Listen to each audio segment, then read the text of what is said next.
नमस्ते। हमारे साथ आए कार्यक्रम राजेश बादल साहब के साथ बातचीत में आपका स्वागत है।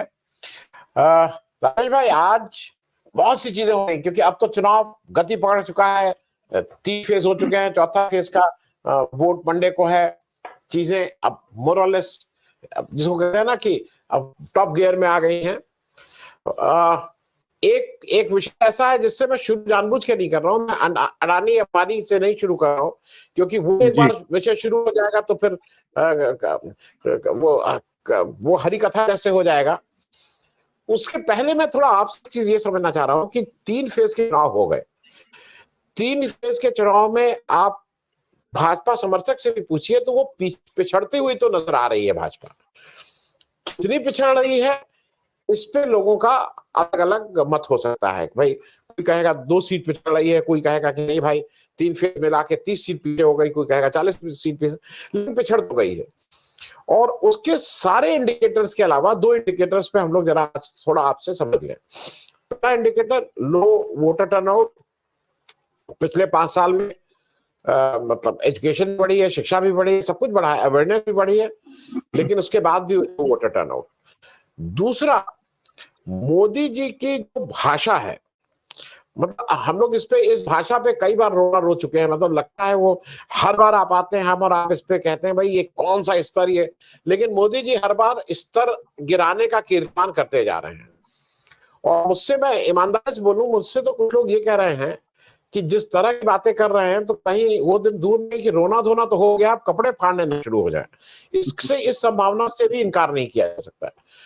तो पहली चीज आपके हिसाब से ये जो 3 चरणों का चुनाव हो गया है, आधी से ज्यादा सीटों पे मामला बन चुका है, कितना पीछे है बीजेपी, कितना पीछे है? देखिए, वैसे तो हम हर बार के चरण पर बात कर ही रहे हैं लगातार, और लेकिन ये एक बड़ा दिलचस्प सा अनुभव है आनंद जी कि हम जैसे जैसे आगे बढ़ रहे हैं इस लोकतांत्रिक प्रक्रिया में, यानी 2024 के चुनाव में, बीच का दौर तो हमने देखा था कि 7 चरणों में नहीं होता था, बहुत कम समय में हो जाता था, और उस दौर में भी सरकारें पलटती थी। लेकिन अब ऐसा लग रहा है कि भारतीय जनता पार्टी अपने बनाए जाल में खुद फंसती जा रही है। जैसे इन्होंने इतना लंबी प्रक्रिया खींची, तो शायद इनके मन में ये था कि खुद तो प्रचार करने के लिए भरपूर अवसर ले लो, प्रतिपक्ष को जेल में डाल दो, एक पार्टी कांग्रेस पार्टी के खाते सीज कर दो, दूसरों को प्रचार ना करने दो। अब जब ऐसा हुआ है तो हम ये पा रहे हैं कि हर चरण में भारतीय जनता पार्टी अपने ही बनाए जाल में फंसती जा रही है, और अब उनको बाहर निकलने का भी रास्ता नहीं सूझ रहा है। देखिए, एक उदाहरण आपको बताता हूं कि हर चरण में आप अगर देखेंगे तो कोई अजीबोगरीब सा एक नाटक या कोई नौटंकी जिसको कहीं देखने को मिलती है। कभी सूरत वाला मामला हो गया, फिर कभी खजुराहो वाला मामला हो गया, तो कभी ये इंदौर वाला मामला हो गया। और इंदौर में तो देखिए क्या ही एक अजीबोगरीब स्थिति बन गई है। इंदौर, हमने जैसे कि पिछली बार चर्चा की थी कि इंदौर में तो भारतीय जनता पार्टी की विजय सुनिश्चित थी, 100% सुनिश्चित थी। कोई भी 100% नहीं बोलता, मैं बोल रहा हूं कि 100% सुनिश्चित थी। लेकिन अब उसने अपने पैरों पर जो कुल्हाड़ी मारी है, अब क्या हुआ कि जो मतदाताओं का गुस्सा है आनंद जी, वो क्या हुआ है जी। कि हजारों ऑटो के पीछे नोटा लिखा हुआ एक पोस्टर बट रहे हैं कि नोटा को वोट करें, नोटा को वोट करें। अब भारतीय जनता पार्टी के नेता कार्यकर्ता उन पोस्टरों को और नोटा वाले वोटों को फाड़ रहे हैं। ये एक सबसे, जो आपने बौखलाहट की बात कही है, जो हर चरण के हिसाब से बात कही, इस चरण में नौबत कार्यकर्ता के स्तर पर ये आ गई है। भाई, नोटा कोई गैर कानूनी कदम तो है ही नहीं।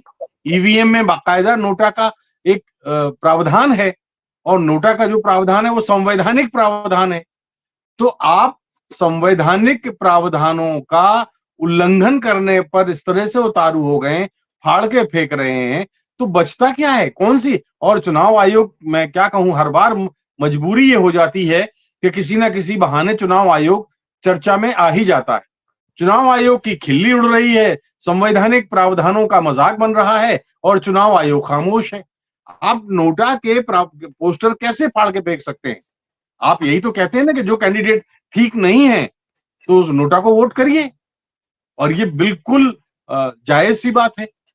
दूसरी चीज मैं जो कह रहा हूं आपको कि अब ये चौथा चरण जो आ रहा है, चौथे चरण में मुझे लगता है कि ये पेशेंस लूज करने की जो बात हो रही है, जो अपना धीरज खो रहे हैं, उस धीरज खोने ने ये खुद अपने आप को एक्सपोज कर रहे हैं। हालांकि अब जैसे आपने कहा था कि काफी चर्चा हो गई है, लेकिन भाई साहब, अगर अडानी और अंबानी कांग्रेस को टेम्पो में भर के काला धन दे रहे थे, तो 16 में तो आपने नोटबंदी कर ली थी काला धन रोकने के लिए। एक आपने राफेल का जो ठेका दिया था, उन्हीं में से उन्हीं बंधुओं को तो दिया था।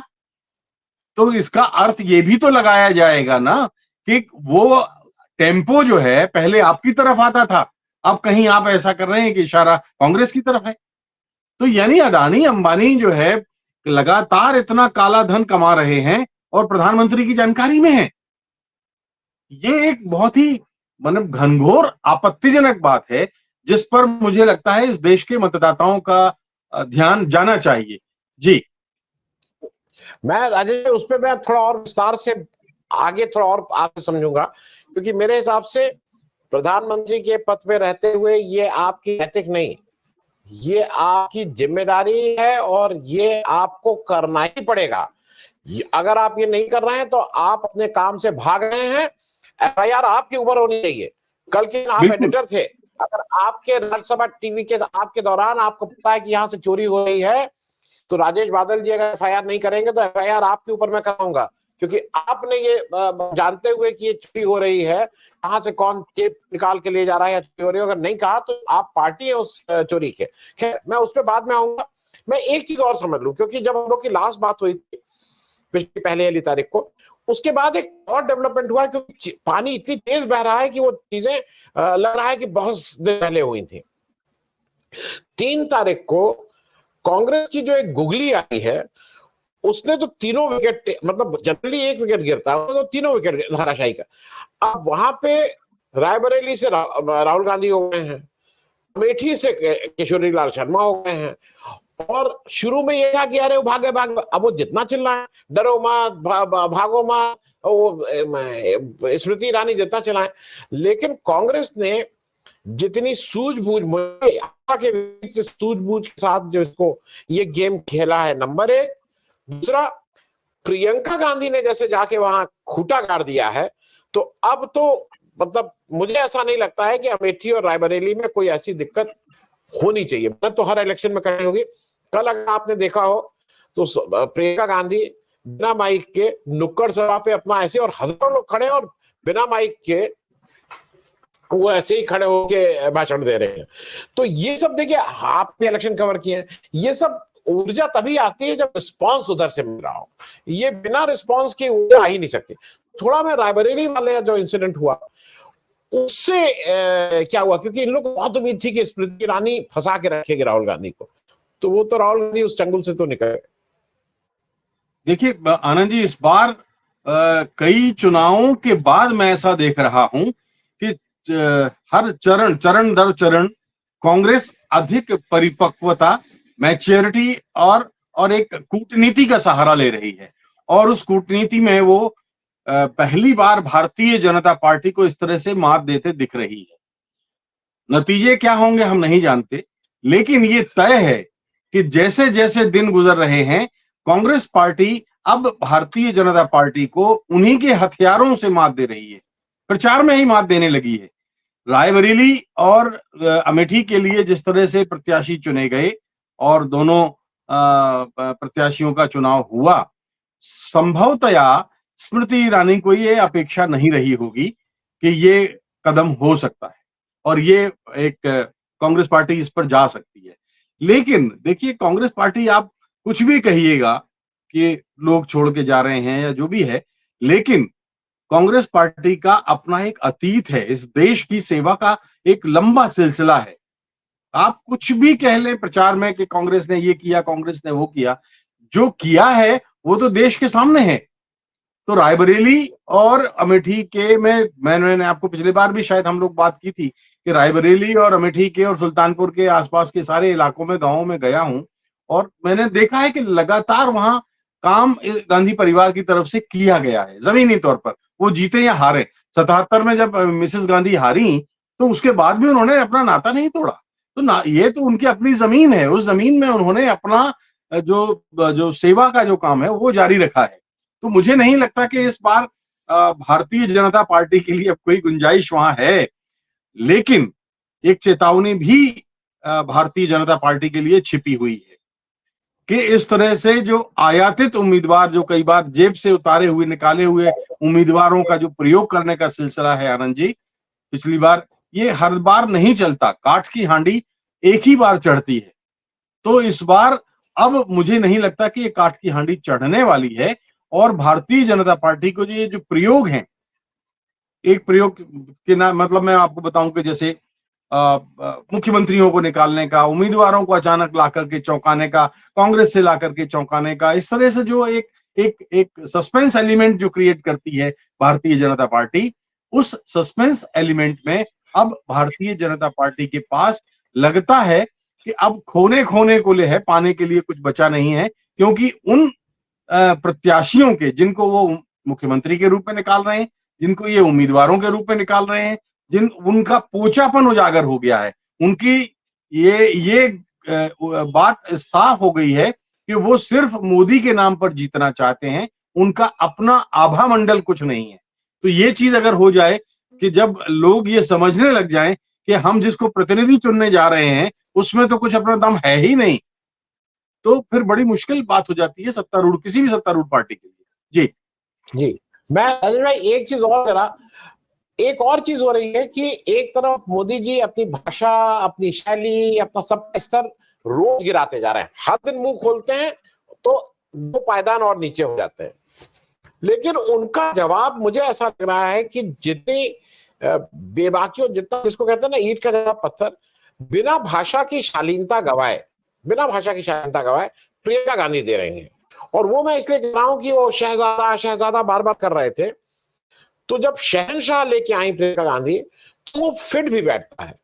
एक तो मोदी जी शहजादा बोल रहे हैं, जो शहजादा एक 30-40 रुपए की टी शर्ट सफेद और एक काली पैंट, और अब तो मैं देख रहा हूँ वो चप्पल ही पहन के घूमते हैं राहुल गांधी। उनको मालूम नहीं क्या आनंद आने लगा है, वो चप्पल ही पहन के घूमते हैं। गर्मी हो सकता है इस वजह से चप्पल 40 रुपए की टी शर्ट और उसमें दूसरी तरफ जो व्यक्ति है वो कुछ एक 1.5 लाख का चश्मा, 4 लाख की पेन, 5 लाख की घड़ी, मतलब इधर ये कहीं कुछ टोपी और इतना।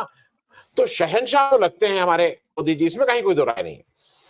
तो ये जो शहनशाह, ये जो प्रियंका गांधी की स्टाइल है, लोगों को पसंद भी आ रही है। लोगों को लग रहा है कि नहीं इनका जवाब यही दे सकते हैं, क्योंकि राहुल गांधी शायद एक दूसरे लेवल पे खेल रहे हैं।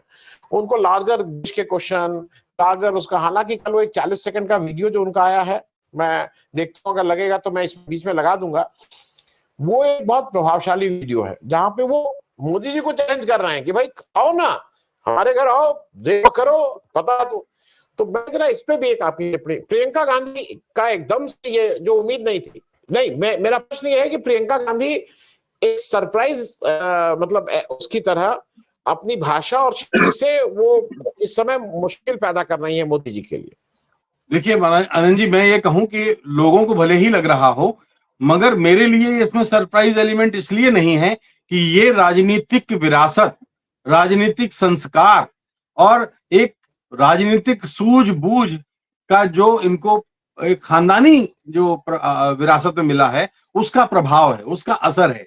देखिए, आप अगर चप्पल पहने घूम रहे हैं या कोई आप कुछ कोशिश नहीं कर रहे हैं, या प्रियंका गांधी जो भाषा, उस भाषा में कोई नकलीपन दिखता है आपको, कोई बनावटीपन दिखता है। लेकिन दूसरी तरफ अगर आप मान लीजिए एक गर्मी के दिनों में और काले रंग का कुर्ता आप पहनेंगे या कोई बहुत बड़ी तड़क भड़क वाला कोई अपनी नुमाइश करेंगे, तो इसका मतलब कि वो उसका प्रयोजन के तरह से आप कर रहे हैं, तो वो स्वाभाविक नहीं लगता, अस्वाभाविक लगता है। प्रियंका गांधी वही कर रही हैं जो उन्होंने अपनी मां सोनिया से लिया है। सोनिया ने वही किया जो उन्होंने राजीव या इंदिरा गांधी से लिया होगा। राजीव ने वही किया जो इंदिरा गांधी से लिया। हमें याद है, जो बार अतीत की बातें आ ही जाती हैं, 77 में कितनी घटिया और कितनी अश्लील भाषा का इस्तेमाल प्रतिपक्ष ने किया था श्रीमती इंदिरा गांधी के लिए। और उनकी जबान पर, इंदिरा गांधी की जबान पर, मैंने तो कुछ सभाएं अटेंड की थी, 2 एक बार साक्षात्कार भी लिया था, कहीं भी प्रतिपक्ष के लिए असम्मान या गंदे लफ्जों का इस्तेमाल उन्होंने कभी नहीं किया। आप देखिए, राजीव गांधी ने भी यही किया। जब राजीव गांधी पर घनघोर और ऐसे ऐसे अभद्र आरोप लगा रहे थे, तब भी राजीव गांधी ने संयम नहीं खोया, धीरज नहीं खोया, और वो प्रतिपक्ष को लेके स्तरहीन टिप्पणियां उन्होंने कभी नहीं की। कोई भी भाषण आप उठा लीजिए, मैंने उनको भी 3 या 4 बार इंटरव्यू किया है और मैंने बहुत तीखे सवाल भी किए, तो भी उनके मुंह से प्रतिपक्ष के लिए कभी भी कोई ऐसी अमर्यादित टिप्पणी नहीं निकली जो आज हमारे प्रधानमंत्री जी बात बात पे निकाल रहे हैं। और वही संस्कार राहुल और प्रियंका की भाषा में मिलते हैं। याद करना चाहता हूं कि 77 में लेकिन श्रीमती इंदिरा गांधी ने अपने ऊपर तमाम छीटाकशी के आरोप, छीटाकशी, अभद्र और एक अश्लील भाषा, इसके बाद भी उनकी जबान से कभी भी अपोजिशन के लिए एक लफ्ज भी गंदा नहीं निकला, एक आरोप स्तरहीन उन्होंने नहीं लगाया। उन्होंने अपने भाषणों में शालीनता और गरिमा बना के रखी। और देखिए, क्योंकि उनसे वरिष्ठ उनके सामने थे, प्रतिपक्ष में थे, और उनका आदर वो करती थी। मसलन मुरारजी देसाई और जगजीवन राम या हेमवती नंदन बहुगुणा, तो चलिए थोड़ा सा बात की हो गई, लेकिन मैंने देखा कि काफी लोग ऐसे थे जिनका वो आदर करती थी। और राजीव गांधी ने भी वही बात की कि जब उनके ऊपर आरोप लग रहे थे तो राजीव गांधी ने भी एक भी शब्द, एक भाषा का अपना संयम बरकरार रखा। उनके ऊपर इतने गंदे आरोप लगे कि मैं उन आरोपों को दोहराना भी नहीं चाहता हूं। और आप 2004 को याद कीजिए आनंद जी, कि जब सोनिया गांधी अटल बिहारी वाजपेयी की सरकार के जब चुनाव हो रहे थे और चुनाव प्रचार वो कर रही थी, तो प्रमोद महाजन एंड पार्टी ने क्या क्या नहीं कहा था सोनिया गांधी के लिए। तो ये एक महिला, जहां हम ये बात करते हैं कि यत्र नार्यस्तु पूज्यन्ते रमन्ते तत्र देवता, हम एक तरफ तो महिलाओं के सम्मान की बात करते हैं, और हमने देखा है कि जो प्रतिपक्ष है, जो आज सत्तारूढ़ पार्टी है, वो महिलाओं के सम्मान को लेकर के कितनी असंवेदनशील है, घनघोर असंवेदनशील है।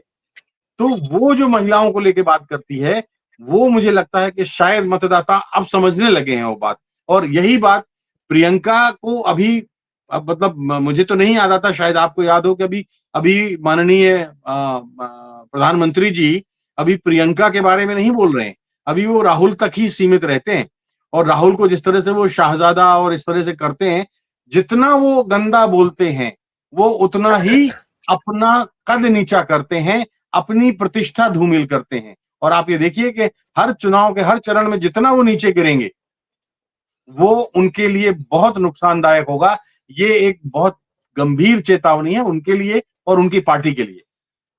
जी नहीं, मैं इतना ऐड कर दूं कि केवल बात ये नहीं है कि वो कितना मतलब पार्टी एज अ सच कह रहे हैं, लेकिन जो ज्यादा गंभीर बात है कि उस पार्टी का शीर्ष नेतृत्व मोदी जी इसको फ्रंट से लीड कर रहे हैं, इस गंदगी को फैलाने।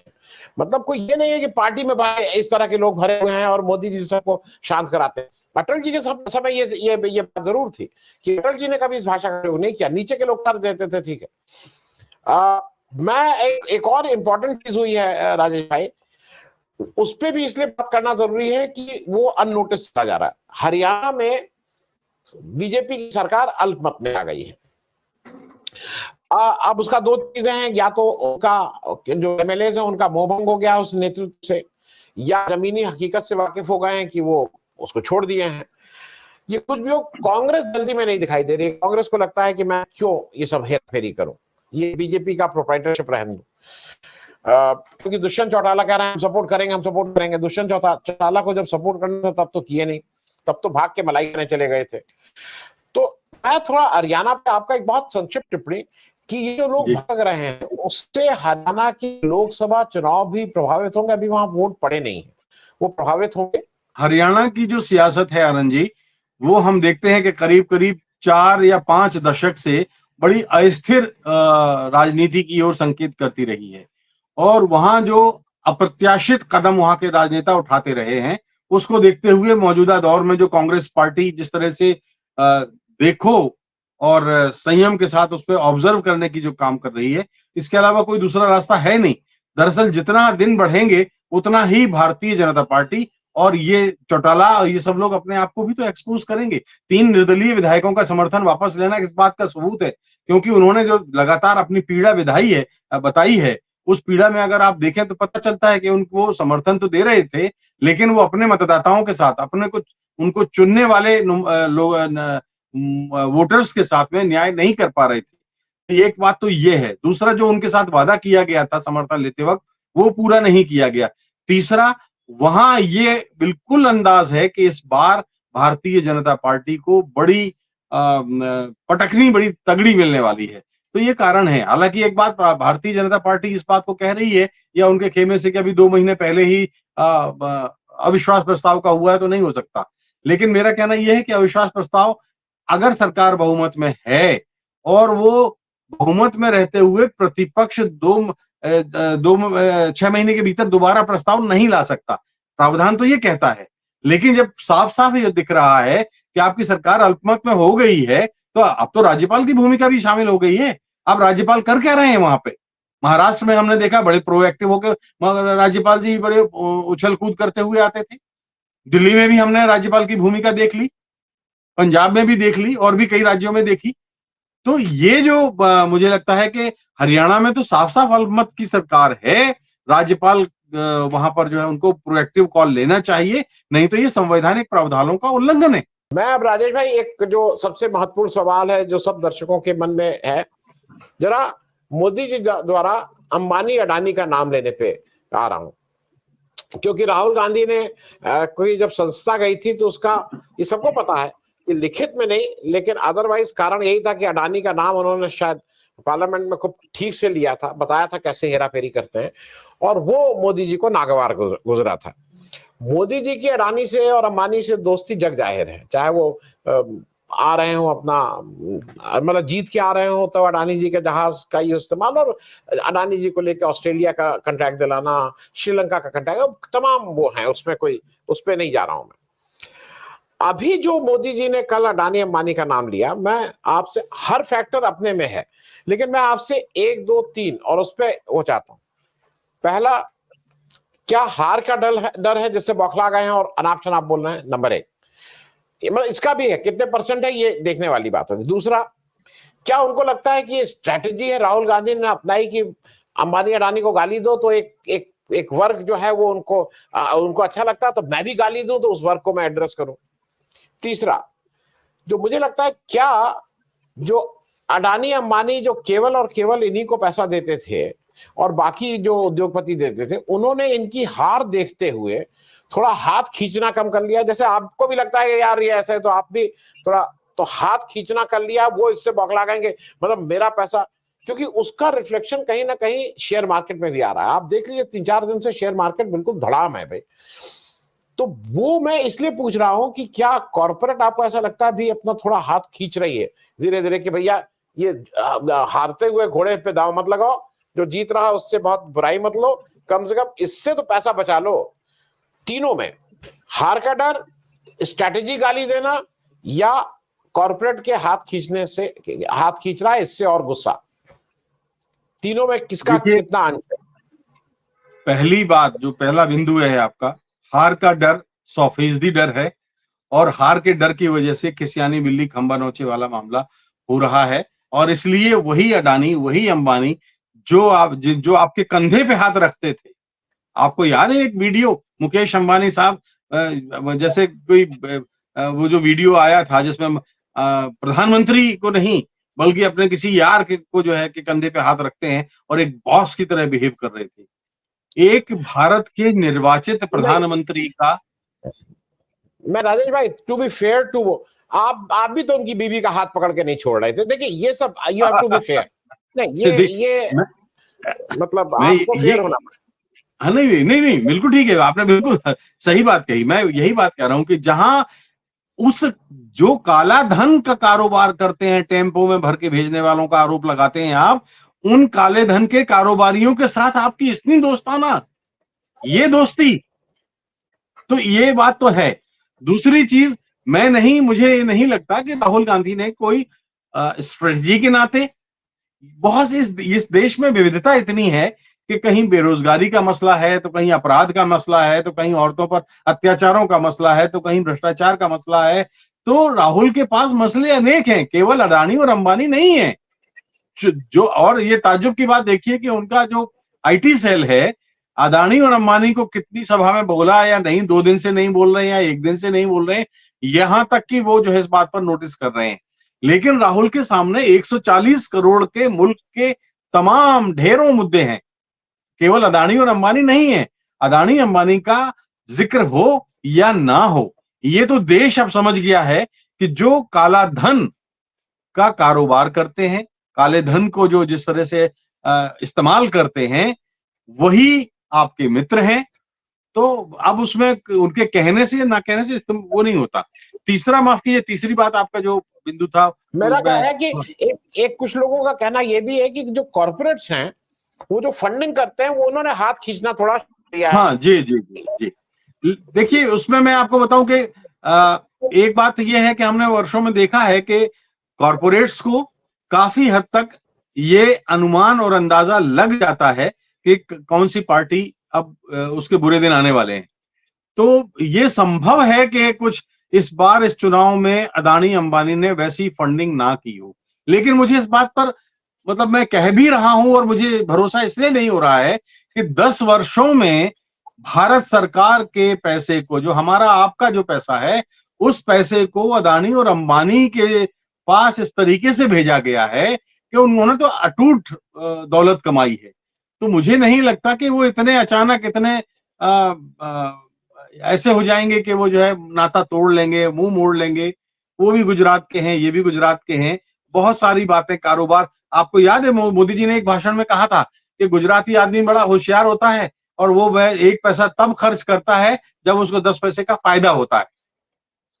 तो इसका अर्थ ये है कि कारोबार और पैसे के सिलसिले में ये जो संवेदना आप मतलब हम लोग समझने की कोशिश कर रहे हैं, शायद वो ठीक नहीं है।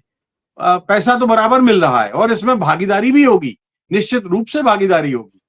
इसमें कोई छिपी हुई बात है नहीं कि उनको पैसा कम दिया गया होगा, और बल्कि मुझे तो लगता है कि ये प्लान किया गया है। ये कि देखो, अदानी अंबानी को लेकर के राहुल गांधी ने मुझ पर बहुत आरोप लगाया है, अब तो मैं उनकी आलोचना कर रहा हूं। एक बात और भी है, देखिए आनंद जी, आप माने या ना माने, अंतर्राष्ट्रीय स्तर पर बड़े औद्योगिक घरानों की अंतर्राष्ट्रीय प्रतिष्ठा और साख, ये बहुत मायने रखती है। आप देखिए, कई बार सिर्फ साख की वजह से जो बड़े शिखर घराने हैं, वो कितना नुकसान अपना कर बैठते हैं। कई उदाहरण हमारे सामने है, कभी किसी दिन हम लोग बात करेंगे कि किस तरह से अंतर्राष्ट्रीय स्तर पे ऐसा मामला हुआ है। तो अदानी और अंबानी इस एक राजनेता के प्रति संवेदनशील हैं, तो उनको अंतर्राष्ट्रीय स्तर पर क्या खोना पड़ रहा है उनको पता है, उनके बिजनेस में क्या चीजें आ रही हैं ये उनको पता है। ये उनके लिए आने वाले दिन बहुत बुरे साबित होने वाले हैं। जी, और मैं राजेश भाई खत्म करने से पहले, मतलब इस देश के प्रतिपक्ष के बहुत से नेता, चाहे वो से नेता, ये मानना है कि हमारे शहनशाह साहब का तो पार्टनरशिप है। वो तो ये दिल्ली विधानसभा के हाउस में on the floor of the house बोले हुए हैं कि ये तो पार्टनरशिप है, ये कोई आदान प्रदान नहीं है। तो अब अगर पार्टनरशिप है तो फिर क्या गाली अपने ही आदमी को देना। लेकिन चलिए, राजेश भाई बहुत बहुत धन्यवाद। और अगली बार जब हम लोग करेंगे तो 4 फेज के इलेक्शन हो चुके होंगे, और ये सारे वो election 3rd phase 4th phase वो हैं जो बीजेपी के लिए बहुत अहम है, जिस पे 90% का स्ट्राइक रेट बीजेपी को चाहिए अपनी पुरानी पोजीशन को कायम रखने के लिए। 400 भूल जाइए पुरानी पोजीशन को, और वो होता हुआ नजर आ रहा है। बहुत धन्यवाद बातचीत करने के लिए। Thank you so much.